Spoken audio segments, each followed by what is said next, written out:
ጤና ይስጥልን የተወደዳችሁ የቦርከና ሚዲያ ቤተሰቦቻችን የሰዓቱን ዜናዎች ይዘን ቀርበናል። አበይት ዜናዎች እናስቀድማለን። ፋኖ ከ10 በላይ የደጀን ወረዳ አመራሮች መግደሉን ሲገልጽ ጎንደር ውስጥ 10 አርሶ አደሮች ተገደሉ። የአማራ ፋኖ ብሔራዊ ኃይል ሰሜን አማራ ቀጠና በላይ ዘለቀ እዝ ኦሮሚያ ክልል ቅርብ ርቀት ላይ በመተገኘው ደጀን ወረዳ በአመራሮች ላይ እርምጃ መውሰዱን አስታውቋል። ህወሓት ለጦርነት ያዘጋጀው ታጣቂ ኃይል ዳግም አምጿል። ህወሓት ከፕሪቶሪያው ግጭት ማቆም ስምምነት የተጣለበትን ግዴታ ጥሶ እንደ አዲስ ያደራጀው ታጣቂ ኃይል ዳግም ማመጹ ተሰምቷል። ዶክተር ቴዎድሮስ አድሃኖም ገብረ ኢየሱስ በጅንካ አካባቢ የተከሰተውን ወረርሽኝ ለመከላከል $300,000 በዓለም ጤና ድርጅት አስቸኳይ ፈንድ በኩል መልቀቃቸውን ገለጹ። የዓለም ጤና ድርጅት በደቡብ ኢትዮጵያ ክልል በቫይራል ሄሞሬጂክ ፌቨር ወረርሽኝ ምክንያት ፈጣን ምላሽ እንደሚሰጥ በዋና ዳይሬክተሩ በኩል ባወጣው መግለጫ ማስታወቁን ቦርከና ለመመልከት ችሏል። ከውጭ ፕሬዝዳንት ዮዌሪ ሙሴቬኒ ኬንያ ለኡጋንዳ የባህር በር እንድትሰጥ አሳሰቡ። የኡጋንዳው ፕሬዝዳንት ዮዌሪ ሙሴቬኒ ኬንያ በህንድ ውቅያኖስ በኩል ለኡጋንዳ የባህር በር ካልሰጠች ወደፊት በሁለቱ አገራት መካከል ጦርነት ሊቀሰቀስ ይችላል በማለት አስጠንቅቀዋል። ወደ ዝርዝር ዘገባዎች እናምራለን። በቅድሚያም ፋኖ ከ10 በላይ የደጀን ወረዳ አመራሮችን መግደሉን ሲገልጽ ጎንደር ውስጥ 10 የሚሆኑ አርሶ አደሮች ተገደሉ። የአማራ ፋኖ ብሔራዊ ኃይል ሰሜን አማራ ቀጠና በላይ ዘለቀ እዝ ከኦሮሚያ ክልል ቅርብ ርቀት ላይ በመተገኘው ደጀን ወረዳ በአመራሮች ላይ እርምጃ መውሰዱን አስታውቋል። ደጀን ላይ በዛሬው ዕለት በመንግስትና በፋኖ ኃይሎች መካከል ከባድ ውጊያ መካሄዱ ተሰምቷል። ውጊያው የተቀሰቀሰው የፋኖ ኃይሎች በድንገት በመንግስት ኃይሎች ካምፕ ላይ በፈጸሙት ጥቃት ነው ተብሏል። በጥቃቱ ከተገደሉት አመራሮች መካከል የደጀን ወረዳ ኢንቨስትመንት ኃላፊ ተገኑ ስለሽ፣ የደጀን ወረዳ ብልጽግና ፓርቲ ወጣቶች ሊግ ኃላፊው በላቸው ጋሹ ይገኙበታል ተብሏል። ከአመራሮቹ በተጨማሪ ከ20 በላይ ሚሊሻዎች መገደላቸውና መማረካቸውን እዙ አስታውቋል። እንዲሁም የአማራ ፋኖ ብሔራዊ ኃይል በላይ ዘለቀ እዝ ምዕራብ ጎንደር አዳኛ አገር ጫቆና ምዕራብ ጎንደር መተማ ወረዳ በመንግስት ኃይሎች ላይ ድል ቀንቶኛል ብለዋል። በሁለቱ ወረዳዎች በደፈጣና በመደበኛ ውጊያ ፈጸሙት ባለው ጥቃት ከ26 በላይ የሚደርሱ የመንግስት ኃይሎች ሙትና ከ32 በላይ የሚሆኑት ደግሞ ቁስለኛ መሆናቸውን ገልጸዋል። በሌላ በኩል ህዳር 2 ቀን 2018 ዓ.ም በማዕከላዊ ጎንደር ዞን በወገራ ወረዳ ወርቀ ደሞ ቀበሌ ውስጥ ከ10 በላይ የሚሆኑ ንጹሃን አርሶ አደሮችን መገደላቸው ተሰምቷል። አርሶ አደሮቹ የተገደሉት በአካባቢው በተሰማራው መከላከያ ሰራዊት አባላት መሆኑን የአማራ ክልልን ጦርነት መረጃ ሪፖርት የሚያደርገው የአማራ ማህበር በአሜሪካ አስታውቋል። በሰላማዊ ሰዎች ላይ ሆን ተብሎ በተፈጸመው ጥቃት ከግድያ በተጨማሪ በርካቶችን በከፍተኛ ሁኔታ አቁስሏል ተብሏል። ጥቃቱ በተፈጸመበት ዕለት ያገዛዙ ኃይሎች የደረሰ ሰብላቸውን ሲሰበስቡ የነበሩ አርሶ አደሮችን ኢላማ አድርገዋል ሲል ማህበሩ ወንጅሏል። ከ10 በላይ የሚሆኑ አርሶ አደሮች በተገደሉበት ጥቃት በርካቶችም ከባድ የአካል ጉዳት ደርሶባቸዋል ተብሏል። የዓይን እማኞች በወቅቱ በአካባቢው በፋኖና በመንግስት ኃይሎች መካከል ምንም አይነት የፊት ለፊት ውጊያ እንዳልነበር ገልጸዋል። በአካባቢው ውጊያ ባልነበረበት ሁኔታ የተፈጸመው ግድያ ጥቃቱ ከህግ ውጭ በንጹሃን ላይ የተፈጸመ መሆኑን እንደሚያመላክት ማህበሩ ጠቁሟል። ከዚህ የሰው ህይወት መጥፋት በተጨማሪ የመንግስት ኃይሎች አንድ የግል መኖሪያ ቤትን በእሳት እንዳቃጠሉም ታውቋል። በመንግስትና በፋኖ ኃይሎች ውጊያ ከሸዋ እስከ ወሎ ከጎጃም እስከ ጎንደር በአራቱም ቀጠናዎች እንደቀጠለ ነው ተብሏል። በጦርነቱ ሰላማዊ ሰዎች ላይ የሚፈጸመው ጥቃት ከጊዜ ወደ ጊዜ እየተባባሰ ሲሆን የክልሉ ዘርፈ ብዙ ሰብአዊ ቀውስ እምብዝም ልብ አልተባለም። ህወሓት ለጦርነት ያዘጋጀው ታጣቂ ኃይል ዳግም አምጿል ተባለ። ህወሓት ከፕሪቶሪያው ግጭት ማቆም ስምምነት የተጣለበትን ግዴታ ጥሶ እንደ አዲስ ያደራጀው ታጣቂ ኃይል ዳግም አምጿል ተብሏል። ከፌደራል መንግስት ጋር ከፍተኛ ውጥረት ውስጥ የገባው ህዝባዊ ወያነ ሓርነት ትግራይ በየጊዜው አዲስ ኃይል እያሰለጠነ ባለበት አጋጣሚ በካምፕ ያስቀመጠው ተዋጊ ኃይሉ ማመጹ ከስፍራ የወጡ መረጃዎች አመላክተዋል። ከአንድ ወር በፊት ከደሞዝና ጥቅም ጋር በተያያዘ ተቃውሞ ያሰማው የህወሓት ኃይል በኢትዮ ኤርትራ ድንበር አቅራቢያ ዳግም አምጿል ነው የተባለው። ዛሬ ህዳር 4 ቀን 2018 ዓ.ም በኢትዮ ኤርትራ ድንበር አቅራቢያ በምትገኘው አዲግራት ከተማ የህወሓቱ አርሚ 15 አባላት በአደባባይ ተቃውሞ አሰምተዋል። በአዲግራት ከተማ በሰልፍ ተቃውሞ ያሰማው የህወሓት ታጣቂ ኃይል ያነሳቸው ጥያቄዎች ጦርነትን የሚቃወሙ ጭምር ናቸው ተብሏል። ከአንድ ወር በፊት የተቀሰቀሰው የህወሓት ታጣቂዎች ተቃውሞ መነሻው የደሞዝና ጥቅም የነበረ ቢሆንም በሂደት ወደ ጦርነት ተቃውሞ የመሸጋገር አዝማሚያ አሳይቶ ነበር። የዛሬው የአዲግራት ከተማ ተቃውሞ ላይ ታጣቂዎች ካሰሟቸው መፈክሮች መካከል ዳግም ጦርነት አንገባም፣ ምርጫችን ሰላም ነው፣ የመኖሪያ መሬት እንጂ የምንቀበርበት መሬት አንፈልግም የሚሉት ይገኙበታል። የህወሓት ተዋጊዎች ከካምፕ ወጥተው ተቃውሞ ማሰማት የጀመሩት ከአንድ ወር በፊት ጥቅምት 3 2018 ዓ.ም ነበር። በክልሉ ዋና ከተማ መቀሌ የጀመረው ተቃውሞ ወደ ተለያዩ የትግራይ አካባቢዎች ተስፋፍቶ እንደነበር የሚታወስ ሲሆን አዲግራት ከተማ በአንድ ወር ልዩነት ለሁለተኛ ጊዜ ነው የታጣቂዎች ተቃውሞ ያስተናገደችው። ቀደም ባለው የታጣቂዎች ተቃውሞ የአዲግራት መቀሌ ዋና መንገድ ተዘግቶ እንቅስቃሴ መስተጓጎል የሚታወስ ነው። ህወሓት ከኤርትራ ጋር የጀመረውን ጽምዶ የተሰኘ ጥምረት በሚያሳልጥባት አዲግራት ከተማ ተዋጊዎች ማመጻቸው የተደገሰውን ጦርነት ሊያስቀር ይችላል የሚል ተስፋ ያላቸው ወገኖች አሉ። የታጣቂዎቹ ተቃውሞ የህወሓት ተቀናቃኞችን ሰፊ ድጋፍ ያገኘ ሲሆን አፋር ክልል ከሰፈረው ሐራ መሬት እስከ ፓርቲዎች ድጋፋቸውን ችረውታል። የህወሓት ተቀናቃኙ አረና የታጣቂዎቹ ተቃውሞ በተቀሰቀሰበት ሰሞን በጉዳዩ ላይ ባወጣው መግለጫ ታጣቂዎች ያነሱት ጥያቄ ተገቢ መሆኑን በመግለጽ ድጋፉን አሳይቷል። የታጣቂዎች ተቃውሞ የህወሓትን የጦርነት ዝግጅት እስከ ማስቆም መዝለቅ እንዳለበት አረና በመግለጫው ጠቁሞ ነበር። የህወሓት ተዋጊ ኃይል ያነሳቸውን የደመወዝና ጥቅማ ጥያቄዎች ከማንሳት ባሻገር ህወሓትን በመቃወም የለውጥ አቀንቃኞች አካል እንዲሆኑም ጥሪ አቅርበዋል። በተመሳሳይ የህወሓት ተቀናቃኙ ታጣቂ ኃይል ሐራ መሬት ተቃውሞውን ተጨማሪ ተዋጊዎችን ለመሳብ እየተጠቀመበት ነው። የተዋጊዎችን ተቃውሞ የደገፈው ሐራ መሬት ከዲተው እንዲቀላቀሉ ጥሪ ያቀረበ ሲሆን በህወሓት የበላይነት የሚዘወረውን የህወሓት አስተዳደር ለመገርሰስ በጋራ የመታገል ቅስቀሳ እያደረገ ነው። በህወሓት ግፊት ከትግራይ ሸሽተው አዲስ አበባ የከተሙት እነ ጀነራል ጻድቃን ገብረትንሳኤም በተመሳሳይ መልኩ አመጽ እየጠሩ ነው። የነጌታቸው ረዳ ስምረት ፓርቲ የነ ጀነራል ጻድቃን የትግራይ ለውጥ ፈላጊ ንቅናቄና የታጣቂ ቡድኑ ሐራ መሬት እጆች ሁሉም በተመሳሳይ ወደ ህወሓት ጣታቸውን እየጠቆሙ ነው። ዶክተር ቴዎድሮስ አድሃኖም ጂንካ አካባቢ የተከሰተውን ወረርሽኝ ለመከላከል $300,000 በዓለም ጤና ድርጅት አስቸኳይ ፈንድ በኩል መልቀቃቸውን ገለጹ። የዓለም ጤና ድርጅት በደቡብ ኢትዮጵያ በቫይራል ሄሞሬጂክ ፌቨር ወረርሽኝ ምክንያት ምላሽ እንደሚሰጥ በዋና ዳይሬክተሩ በኩል ባወጣው መግለጫ ማስታወቁን ቦርከና ለመመልከት ችሏል። የዓለም ጤና ድርጅት በደቡብ ኢትዮጵያ ክልል በተከሰተው የቫይራል ሄሞሬጂክ ፌቨር ወረርሽኝ ዙሪያ ፈጣን ምላሽ ለመስጠት ከኢትዮጵያ ጤና ሚኒስቴር፣ ከኢትዮጵያ ህብረተሰብ ጤና ኢንስቲትዩትና ከክልላዊ የጤና ባለስልጣናት ጋር በቅርበት እየሰራ መሆኑን አስታውቋል። የዓለም ጤና ድርጅት ዋና ዳይሬክተር ዶክተር ቴዎድሮስ አድሃኖም እንዳስታወቁት ከሆነ ለዚህ ወረርሽኝ ምላሽ ለመስጠት ቀዳሚ እርምጃዎች ተወስደዋል ብለዋል። ባለሙያዎች፣ መድኃኒትና ሌሎች አስፈላጊ ቁሳቁሶች እንዲሁም ለጤና ሰራተኞች የሚሆን የግል መከላከያ ቁሳቁስ ወደ ተጎዱ ከተሞች መላኩን አስታውቀዋል።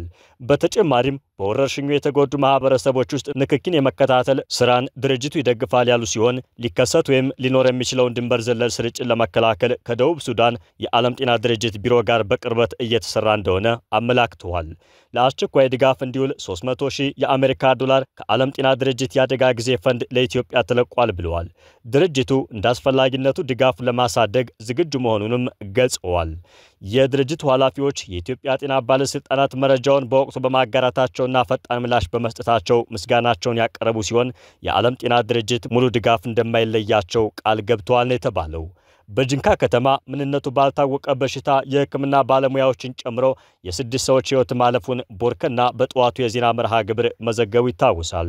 የጤና ሚኒስቴር በደቡብ ኢትዮጵያ ክልል በጂንካ ከተማ ምንነቱ በመረጋገጥ ላይ ያለ የሄሞራጂክ ፌቨር በሽታ መከሰቱን አስታውቋል። በደቡብ ኢትዮጵያ ክልል አሪዞን ጂንካ ከተማ ከሰሞኑ ምንነቱ ባልታወቀ ህመም የ6 ሰዎች ሕይወት ማለፉን የዓይን እማኞች ተናግረዋል። ጉዳዩ በጂንካ ከተማ ነዋሪዎች ዘንድ መረበሽ መፍጠሩን የአካባቢው ነዋሪዎች አብራርተዋል። ነዋሪዎቹ ሰው ተጨንቆ ነው ያለው፣ ሐዘን እንኳን ለመሄድ ፈርቷል፣ የሚቀርም አለ፣ በድፍረትም የሚሄድ አለ፣ ነዋሪው የሚረብሽ ስሜት ውስጥ ነው ያለው ሲሉ የሁኔታውን አሳሳቢነት አስረድተዋል። ምንነቱ ባልታወቀው በዚህ ህመም ወደ ጂንካ ሆስፒታል ገብተው ከነበሩ 3 ሰዎች ውስጥ አንዱ በሆስፒታሉ ሕክምና እየተከታተለ በነበረበት ወቅት ሕይወቱ ማለፉን ገልጸዋል።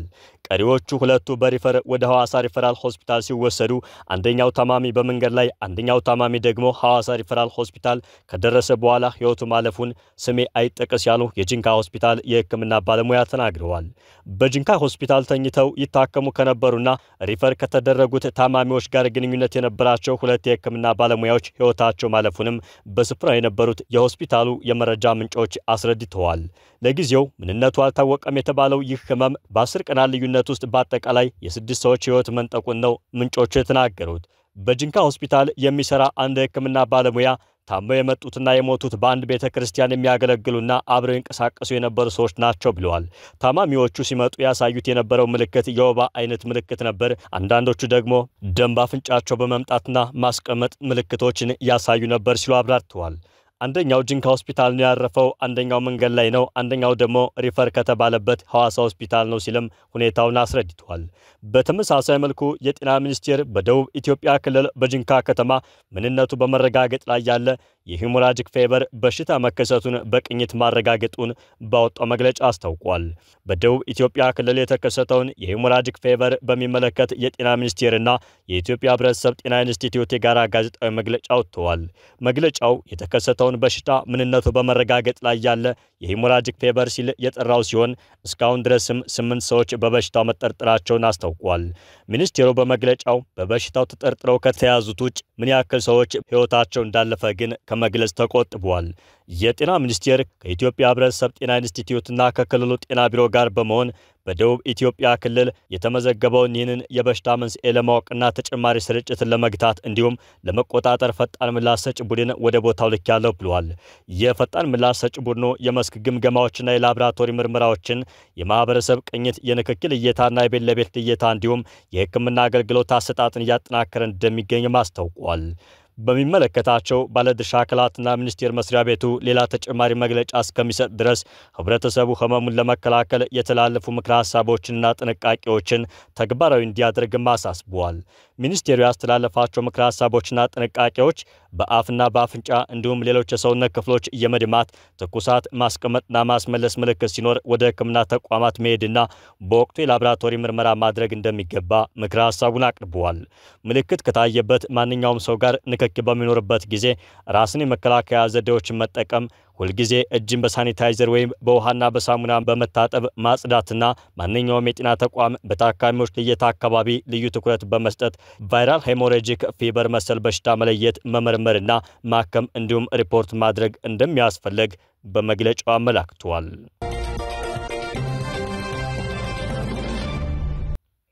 ከውጭ ፕሬዝዳንት ዮዌሪ ሙሴቬኒ ኬንያ ለኡጋንዳ የባህር በር እንዲሰጥ አሳሰቡ።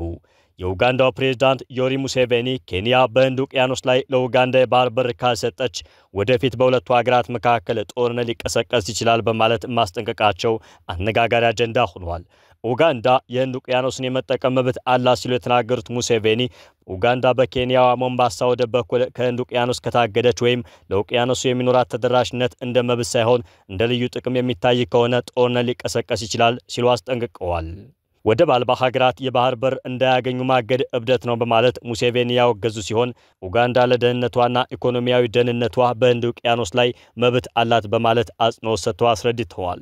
ኡጋንዳ ወደብ አልባ መሆኗ የባህር ኃይል ለመገንባት እንቅፋት እንደፈጠረባትም ሙሴቬኒ ጠቁመዋል። ፕሬዝዳንት ሙሴቬኒ የኡጋንዳና ሌሎች ባህር የሌላቸው አፍሪካ ሀገራት ለንግድና ስትራቴጂካዊ መከላከያ ወሳኝ የሆነው የህንድ ውቅያኖስ መዳረሻቸው ከተዘጋባቸው ወደፊት ጦርነት ሊነሳ እንደሚችል ነው ያስጠነቀቁት። ፕሬዝዳንቱ በአንድ ሬዲዮ የውይይት መድረክ ላይ ሲናገረው የምስራቅ አፍሪካ ሀገራት ለጋራ ደህንነትና ለጋራ ብልጽግና የፖለቲካና የኢኮኖሚ ውህደትን እንዲያፋጥኑ አሳስበዋል። በአፍሪካ ያለው የፖለቲካ አደረጃጀት እምብዛም ምክንያታዊ አይደለም። አንዳንድ ሀገሮች ለኢኮኖሚያዊ ዓላማም ሆነ ለመከላከያ ዓላማ ባህር መውጫ የላቸውም። ይህ አግባብ አይደለም ብለዋል ሙሴቬኒ። ፕሬዝዳንቱ አንዳንድ የባህር ዳርቻ ያላቸው ሀገሮች ያላቸውን ራስ ወዳድ አስተሳሰብ ብለው በጠሩት ነገር ቅር መሰኘታቸውን ገልጸው ውቅያኖሶችና ወደቦች አህጉሪቱን ማገልገል እንዳለባቸውም ተናግረዋል። ዩጋንዳ በየብስ ተከባለች። የኔ ውቅያኖስ የት ነው ያለው? የኔ ውቅያኖስ የህንድ ውቅያኖስ ነው። እኔም መብት አለኝ። የባህር ዳርቻ ላይ ላሉት ብቻ ነው ማለት እብደት ነው ብለዋል ፕሬዝዳንቱ። ይህንን አለመመጣጠን በክልላዊ አንድነትና ትብብር ማስተካከል አለመቻል ለወደፊት ግጭት መሰረት ሊጥል እንደሚችልም አስጠንቅቀዋል። የኬንያ የውጭ ጉዳይ ሚኒስቴር በበኩሉ በባህር በር ምክንያት ጦርነት ሊቀሰቀስ ይችላል የሚለውን የፕሬዝዳንት ሙሴቬኒ ማስጠንቀቂያ አጣጥሏል። ኡጋንዳ ከህንድ ውቅያኖስ እንደማትታገድም አስታውቋል። ሆኖም ኡጋንዳ በሞምባሳ ወደብ የንግድ አገልግሎት ከማግኘቷ ውጭ በህንድ ውቅያኖስ ላይ የባህር በር እንዲታገኝ ኬንያ ስለመፍቀዷ ሚኒስቴሩ ያለው ነገር የለም። አንድ ከፍተኛ የኬንያ የውጭ ጉዳይ ሚኒስቴር ባለስልጣን ግን የኡጋንዳው ፕሬዝዳንት የሉዓላዊነትና የተፈጥሮ ሀብት ጉዳዮች ምን ማለት እንደሆነ መቼም አይጥፋቸውም የሚል ምላሽ ሰጥተዋል ተብሏል። አሁን ደግሞ ከኢትዮጵያ ንግድ ባንክ ባገኘነው መረጃ መሰረት ዕለታዊ የውጭ ምንዛሬ መረጃዎች ወደ እናንተ እናደርሳለን። በዛሬው ዕለት ማለትም ህዳር 4 ቀን 2018 ዓመተ ምህረት አንድ አሜሪካ ዶላር በ150 ብር ከ52 ሳንቲም የተገዛ በ153 ብር ከ53 ሳንቲም የተሸጠ ነው። አንድ ፓውንድ ስተርሊንግ 194 ብር ከ1 ሳንቲም የተገዛ 197 ብር ከ89 ሳንቲም የተሸጠ ነው። አንድ ዩሮ 174 ብር ከ23 ሳንቲም የተገዛ 177 ብር ከ72 ሳንቲም የተሸጠ ይገኛል። አንድ ስዊዝ ፍራንክ 184 ብር ከ48 ሳንቲም የተገዛ 188 ብር ከ17 ሳንቲም የተሸጠ ነው። አንድ ኩዌት ዲናር 481 ብር ከ10 ሳንቲም የተገዛ 490 ብር ከ72 ሳንቲም የተሸጠ ነው። አንድ ቻይና ዩዋን 20 ብር ከ75 ሳንቲም የተገዛ 21 ብር ከ16 ሳንቲም እየተሸጠ ይገኛል። አንድ የተባበሩት አረብ ኤምሬት ድርሃም 40 ብር ከ98 ሳንቲም የተገዛ 41 ብር ከ80 ሳንቲም የተሸጠ ነው። አንድ ሳውዲ ሪያል 40 ብር ከ13 ሳንቲም የተገዛ 40 ብር ከ93 ሳንቲም እየተሸጠ ይገኛል። የተወደዳችሁና የተከበራችሁ የቦርከና ሚዲያ ቤተሰቦቻችን የሰዓቱ መረጃዎቻችን በዚህ መልኩ ተጠናቀዋል። ጤና ይስጥልን።